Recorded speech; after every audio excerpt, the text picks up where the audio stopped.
So welcome along to another edition of Isolation Interviews for Hospital Radio and my YouTube channel. And I'm very excited to be joined by my guest today, the fantastically talented Rob Mills. Thank you for joining me, Rob. Hi, Matt. How you going, mate? Thanks for having me. That's all right. No, it's an absolute pleasure to have you back. And we were just saying that it was about 3 years ago that we last met when you were visiting London with the very lovely Jackie Woodburn. I was very excited to meet Jackie and then obviously meeting yourself as well. So it was a terrific day. Oh, it was a great trip. Do you remember when we used to be able to get on a plane and go to another country? Do you remember those days? Oh, weren't they great? Weren't they great times? I know it's a first world problem, but yeah, this coronavirus has got everyone pretty much locked down. I'm in Melbourne at the moment, and I do wish that I could get out of the house. We're in lockdown 3.0. We're calling it here in Melbourne. Because you guys have gone back into sort of really strict lockdown. So I mean, how is that for you? How have you found the kind of the situation at the moment? Look, we've been through it earlier in the year. I suppose you just got to do the right thing. It's the greater good, mate, at the moment. So just encouraging everyone to wear a mask, and you go to the shops when you can go to the shops. You do a bit of exercise. Look, our industry has been completely decimated by the coronavirus. If there's no crowds, then there's no gigs. So there's no live performance for me to go and sing at, no events for me to host. Or one of the best things that's happened is Neighbours is still filming. Not for me, my character's dead. but for all my mates, but it's awesome for the crew and cast and all the creatives. It's great that show's still going ahead. I'm actually working on a behind-the-scenes show on the Australian version of The Masked Singer at the moment. So last year, I was runner-up on The Masked Singer, the first one we did here in the country, which is great. It was very fun. And this year, they've asked me back to be a behind-the-scenes host, which has been, I'm allowed to, I've got like a work permit to go down the road and completely COVID safe, that place. I tell you what, there's a lot of checks and balances. Because, I mean, we had our first series of The Masked Singer here in the UK was earlier this year. So I think they kind of just got away with doing it before it all went into lockdown. And seeing a lot of the contestants or celebrities taking part in the series, I mean, I don't know if it was the same for your series, but they were walking around in like hoodies that said, "Don't talk to me," with like bicycle helmets on. I mean, was it the same for you guys? Yeah, mate, it's the perfect show for COVID. It's COVID safe because you're always completely masked up, or you're in your costume, or you've got a hood on your head, or you're wearing gloves to make sure that no one can see your skin color, or you can't tell everyone's body shape or body type or what their sex is. So I think it's the perfect show for COVID. Definitely COVID safe. I had a lot of fun on the show last year. I'm looking forward to seeing who's unmasked this year. And we must say that some of the judges that you guys have in Australia, I mean, Danny Minogue, fantastic. I know last series you had Lindsay Lohan, although I don't think she's back for the second series. She's not. She is not COVID safe. She's been locked up in LA, I think. Sorry, I shouldn't say that. She is alive and well in LA. We have Ursula Carson, who's a South African, New Zealand comedian who is hilarious. If you haven't seen her, check her out. I interviewed her for the show, which I think goes live on Monday. But yeah, she's so funny. If you had a good chance to see her Netflix special, she's just one of the greatest comedians on the planet at the moment. And also another Aussie comedian, Dave Hughes, who's been around for years and years. He's just a true Aussie bloke, really very funny. And we've also got Jackie O, like radio personality. So, I mean, for you, when you were doing the series, as a contestant, I mean, what was the one thing maybe you took away from the series that you maybe you learned about yourself, or that you've taught yourself going forward? It's kind of weird because when I'm normally singing, whether it's on the stage for a musical or just a gig, it's all about the story, your storytelling, and using your eyes and your actions. But when you're just in a costume, I found myself closing my eyes when I was in the costume and really singing. I don't know, it's like almost being in the studio. You can just put the headphones on and close your eyes and really go for the note, like really go for it. So yeah, I found that a little bit different. But at the same time, I'm not a great dancer. And also having to dance in a full costume, man, I was out of breath. I'm trying to sing and dance at the same time. I mean, I've always had very, very high praise for the dancers of this world, especially in musicals, that the fact they can dance and sing. But even more so after doing The Masked Singer. And I imagine the other thing with obviously having a mask on and being completely covered up is that you can do whatever you want with your face to kind of get those musical notes out. It doesn't matter what you look like because no one can see you. What are you suggesting? I was like, I've got perfect technique, perfect technique. So no straining at all. No, I was just saying it was very hard to breathe and sing and move around the stage. And I imagine it was the same for everyone. And I imagine it's going to be the same again this year. Not a lot of oxygen coming in. You kind of need oxygen for breathing and also imperative for singing. And I mean, that's the thing with the show is that it's completely, secret. No one knows anything. I mean, I imagine you don't even know who's taking part in series 2. I imagine when you were doing series 1, did any of your fellow Neighbours cast members know it was you? They kept asking me if I was on the show because the ads that came out here last year, there was a lot of ads that had me or had the wolf singing on the ads. They're like, "That's you. I know it's you. I know it's you." I'm like, "Well, is it? You don't know." I just kept saying, "Do you know though?" So I never said yes. I never said no. I mean, because also on Neighbours, there's a lot of very talented singers. I mean, Bonnie Anderson, you've Ben got Hall. Ben Hall, who plays Ned. I mean, it's and Alan Fletcher as well. He's even a great singer. I'm glad you said that because he'll be watching this and be like, he better say me. Well, he was on the show a few months ago, I should say, not weeks. So if I don't say anything about him, he would be angry. He's a great singer. He's got some new music. I was really looking forward to coming to London. We were meant to be there a few months back, I think in March. Jackie and Alan and I were coming over. I think Steph McIntosh was coming over as well for a big sort of 35-year celebration of Neighbours. And obviously, COVID-19 has put a stop to that. But I was looking forward to it. Fletcher was going to do some songs. We were thinking about doing a couple of songs together on the night. It's not too late. We're putting a pin in it. Hopefully we'll come back to it maybe later in the year or next year. By that time, everyone will be like, Finn Kelly, who? They won't know who I am. Everyone will have moved on. It's funny, when I was promoting this interview, a lot of people love you as an actor and loved Finn Kelly, although he was such a nasty person. So people still love the character. Oh, great. I think he was a good guy. But just a little bit mistreated by his dad, mistreated by his mum. Gary just got in the way of that arrow. Exactly. Gary just jumped into it. Wrong place, wrong time, really. I was trying to do some sort of Robin Hood kind of stuff. I was really just taking from the rich, giving to the poor. That was and the poor just got in the way of the arrow. Exactly. The poorest of the poor, the Cannings. Yeah.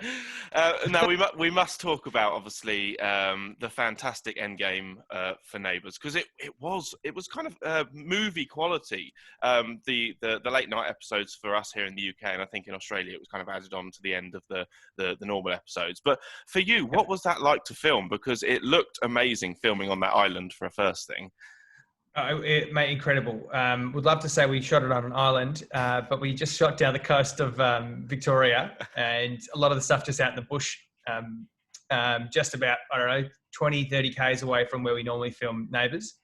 So it was I would say it was grueling because we were still shooting the other stuff in the studio for the other episodes. And then I was filming all this other stuff on top. So I think I shot 150 scenes or 160 scenes in 4 weeks. It was something ludicrous. Like usually we would shoot in a busy week, probably 20, 25. And I was shooting 40 scenes a week kind of thing. It was ridiculous.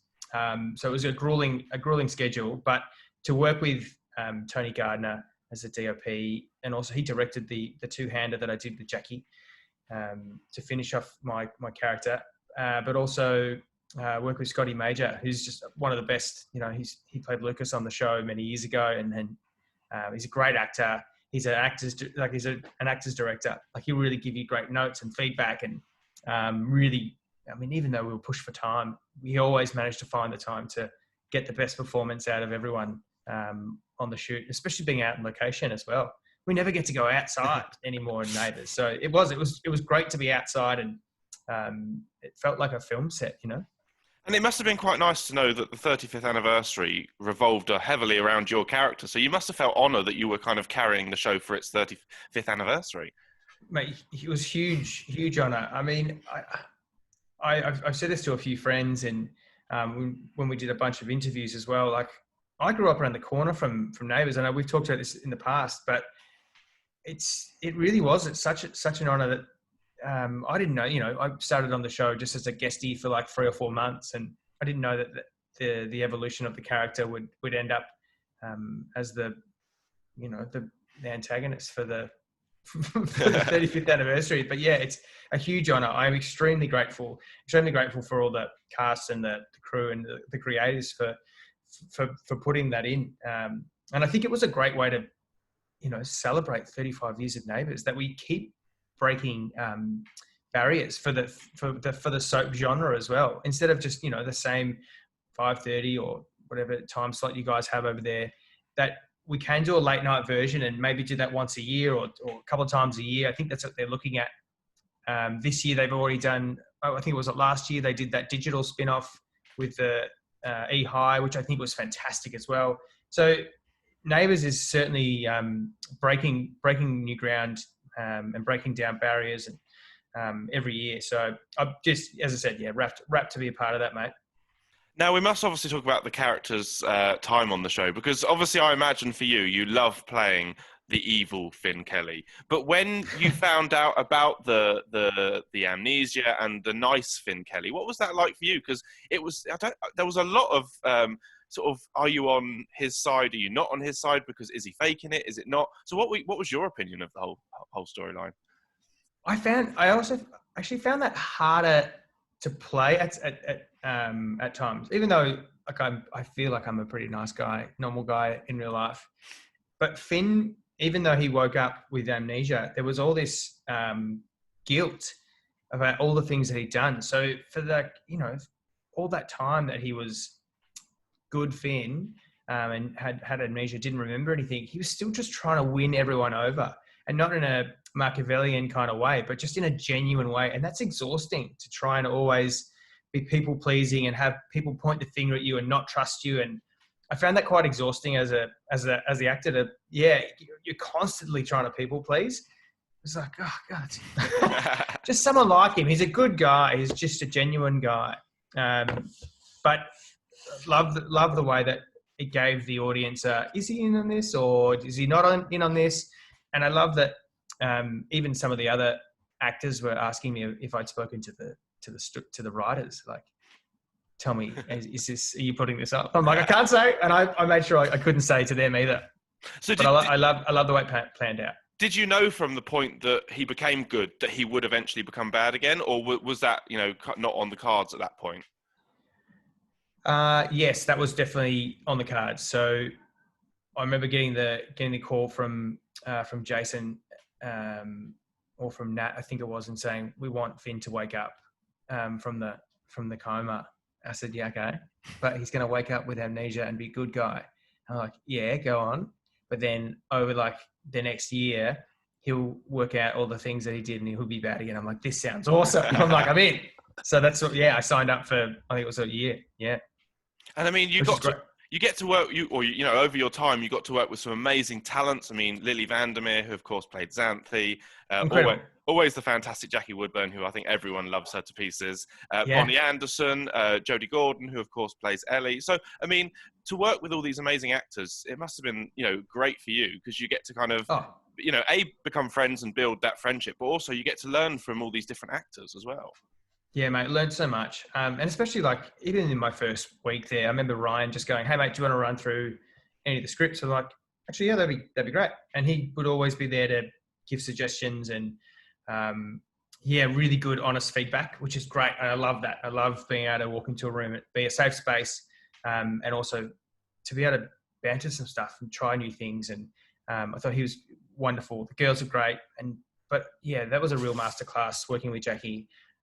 Especially that those last couple of episodes, where it was that episode with just Jackie and I when we were driving in the car, or then we were like lying in bed next to each other. And one of my favorite photos, I've got a photo now of Jackie holding me on the bed, which wasn't in the show, but I just got that on my wall. Just big fan of Jackie Woodburn. But no, it was excellent. Also Al as well, just always making gags, keeping it light. It's a really wonderful, I'm sure everyone that you you would have spoken to at Neighbours, just loves the dynamic on set and off set. It's a really great family. The crew works so hard, but there's always time for a gag. And, I think it's a really wonderful workspace. And I don't think anyone works as hard or as fast as those guys. I think it's almost like 2 feature films a week that they're shooting. So, yeah, it was a really wonderful experience. And we must talk about that two-hander because it was such a beautiful episode. Obviously, everyone knows what an amazing actress Jackie Woodburn is, but you got to see her. It's not like she was reborn. And then obviously your performance as well was fantastic. And you both got award nominations, I believe, through that episode. Yeah, there's a TV soap awards in London that I won Best Actor for, and Jackie won Best Actress, and the story won Best Storyline. So I think and I think Neighbours won Best Soap as well. And I think we must mention also, I think it was Jenna Donovan who plays Harlow, won Best Newcomer as well. I think and Gemma won. Like, what a year for Neighbours. But I think it was a really good year. I mean, as I said, we keep breaking down barriers and trying new things at Neighbours. But yeah, it's a really wonderful cast, and the storylines were great. And I think that two-hander episode, to be bestowed a two-hander episode with Jackie, I think they've only ever done 1 or 2 two-handers in their whole time at Neighbours.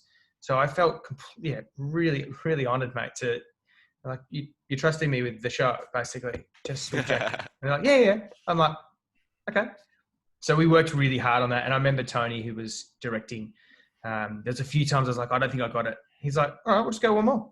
All right, we got it. I was like, okay. So we went one more, and he's like, yeah, we got it. That was good. It's like, great. It's a good feeling. It's a good feeling knowing that the director's happy, you're happy, and Jackie's happy as well. And when you were doing it with Jackie, I mean, were you and Jackie both kind of going, we can't believe we've both got this opportunity? And I mean, what was the banter like between the two of you while filming that episode? It's kind of weird. So because Finn was in quite a dark place at that stage, there wasn't a lot of banter. I didn't want to take Jackie out of that Susan's kind of trauma that she's going through, and I didn't want to take myself out of.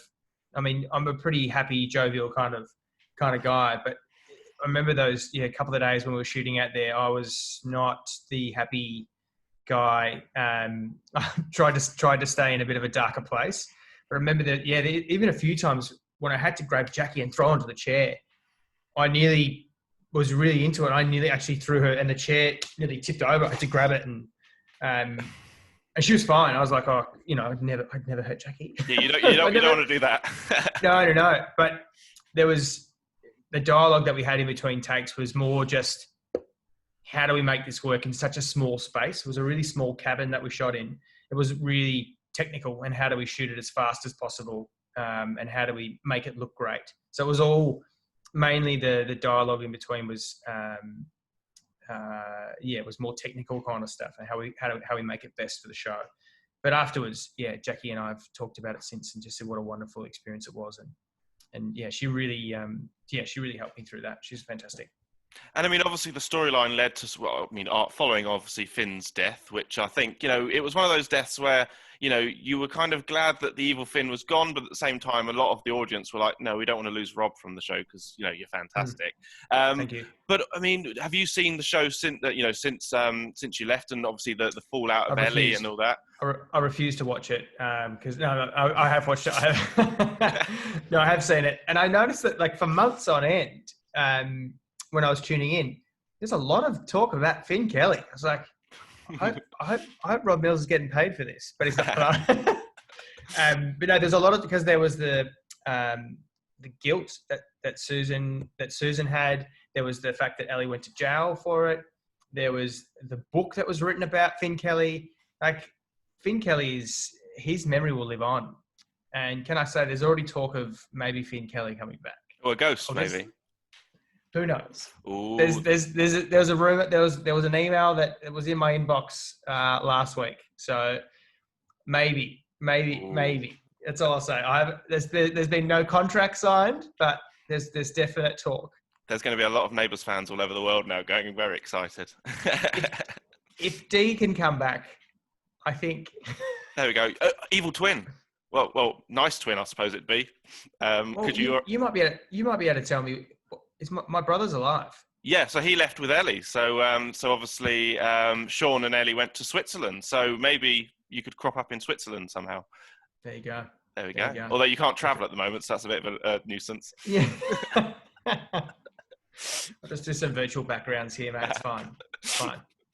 Now, I was going to say, going forward, I mean, with everything that's going on, obviously, the music and live performances for you have, completely stopped. What is the hope for you once we get out of this? I mean, have you got anything you're working on? Have you got anything you're hoping to be a part of? Yeah, I've got a few sort of ideas. I was meant to be doing a musical here called Midnight, which is a brand new Cinderella show. Not the new Cinderella thing that Andrew Lloyd Webber is putting on at the moment. But an Australian production of Cinderella, which I was really looking forward to. Yeah. Brand new show. And also working on a one-man show, which I'm hoping to bring to the UK next year, which would be bloody great. Wouldn't that be great? So then you can learn a little bit more about Australia. And as I'm learning a little bit more about Australia over this, the last couple of years. Yeah. So there's that. Just a few other little gigs, mate, here and there. As I said, working on The Masked Singer at the moment. And yeah, just a few other little gigs that pop up here and there. Lots of guitar practice. Now, if you could duet with one of your former Neighbours co-stars, who would you want to duet with? Because there's obviously so many great singers on the show. Ooh, mate, it's pretty obvious. Bonnie Anderson is one of the greatest voices in a generation. Like, she is an exceptional talent. She has a voice like Aretha Franklin in a tiny little white girl's body. I don't know how that works, but yeah, she's got funk and soul. Yeah, I'll definitely say Bonnie. Now, I just want to say it's been an absolute pleasure talking to you. I could continue talking to you forever. But yeah, thank you so much for joining me. And before we go, is there any messages you'd like to give to anyone who's listening in hospital at the moment? Guys, stay safe for one. And definitely, if you can, get well. And wishing you all the very best. Keep watching Neighbours. Keep watching this space. This is a great show. Keep watching this. But yeah, all the best. And 2020 is a bit of a dark time, but I guarantee the light is coming. It's coming. Look at it. Now, I just want to say, Rob, it's been an absolute pleasure. Thank you so much for your time. Keep safe. And yeah, thanks again. Thanks, mate. See you guys. See you soon. And we'll see you in 2023.